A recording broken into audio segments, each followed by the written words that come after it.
a former and a proud OFW, Bisaya, pero sabi nga, basta Bisaya, isog ang palaban. Tama yan. Kaya get ready to be inspired with her success story at pakinggan nyo ano ang nangyari sa kanya after deciding to be part of Ascendra International and Ascendra Prime. And please help us welcome our grand mentor, Jerlyn Ethel! I just wanna feel this moment. Okay, yung isi-share ko sa inyo ngayon is ito yung kung ano yung nangyari sa akin. So, grabe yung nangyari kasi dahil sa Ascendra Prime, sa Prime Online System, sila yung nagbigay sa akin ng kailangang mangarap. May pangarap ka ba? Kailan mo tuparin yan? Ay, nakasal mo. Okay. Kailan mo tuparin yung pangarap mo? Oh. Mamaya, paglabas, mag-member na. Okay? Okay, so I'm Jerlyn Ethel, former OFW from Saudi. Nagsimula ako sa ganito is hindi ko po kilala yung tao, stranger. So ibig sabihin, nagtiwala lang po ako. Bakit? Sa 4 years kong pag-a-abroad walang nangyari. Sa mga OFW nandito, kumusta ang lahat? Pataas ng kamay ng mga OFW? Oh, may lalaki, may babae. Eh, syempre, lalaki at babae. May bakla ba dito or mga tomboy pa? Okay, so syempre, ako nung time na nag-abroad ako, nag-decide ako nag-abroad kasi sa hirap ng buhay. Nakatira ako sa probinsya, Bisaya. Okay, so Bisaya, taga-pagadian ko. So ngayon, nag-decide ako nag-abroad sa sobrang hirap ng buhay. Gusto kong mabigay yung magandang buhay sa anak ko. So syempre ngayon, grabe, Ascendra International, thank you so much kasi maraming pangarap, maraming buhay na itong Ascendra na grabe. Lahat ng nakatira sa Manila, successful ng lahat dahil ng Ascendra. Grabe. So ngayon, ito, dati ako OFW from Saudi, 4 years. So ibig sabihin, kung ikaw andito ka ngayon, nakikita mo po yung nag-share na opportunity sa'yo, sobrang pasalamatan mo yan. Bakit? Yung tao na yan yung magdadala sa'yo para magbabago din yung buhay mo. So 3 months po, ito yung nangyari sa akin. Isipin mo, yung sinasahod ko sa Saudi is almost 18,000 per month.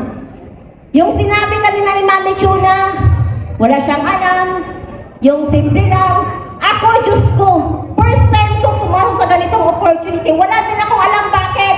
Yung alam ko lang, maglilinis, maglalaba, magbabantay ng bata, kayo doon, kayo dito, pag-uwi, kayo pa. O, diba? Doble kayo talaga.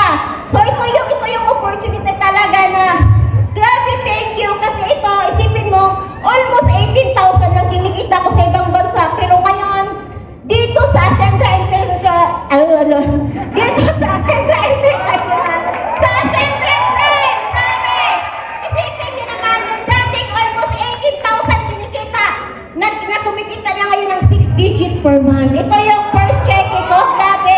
Isipin nyo, bakit siguro nagsimula ka dyan, may idea ka? Wala akong idea. Kung ikaw ngayon, hindi ka pa part ng Ascendra Prime, huwag kang lumabas dito na hindi ka mag-member.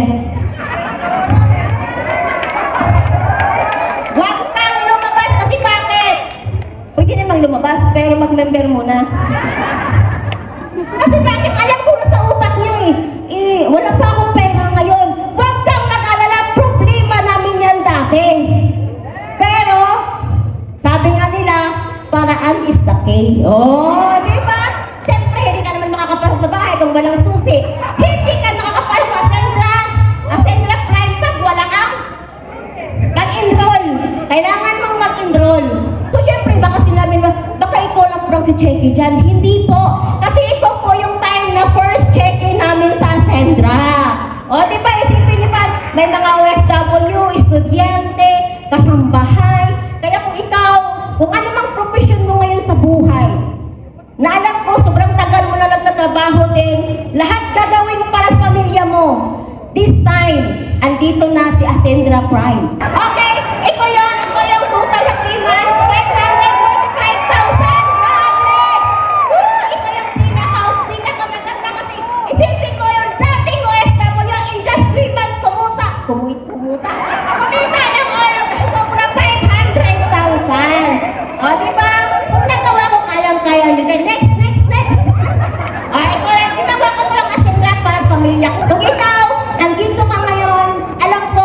pamilya mo, para sa anak mo, gusto mong maibigay ang buhay.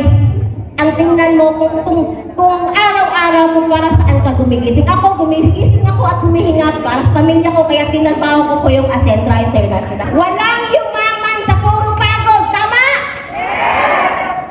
Alam niyo yun. Pero maraming umasenso sa lakas na loob ng magsimula. Ang tanong ko, malakas ba ang loob niyo at magsisimula na ngayon? Bantay bitaw mo ha. Bantay yun mo. Kailangan. Okay.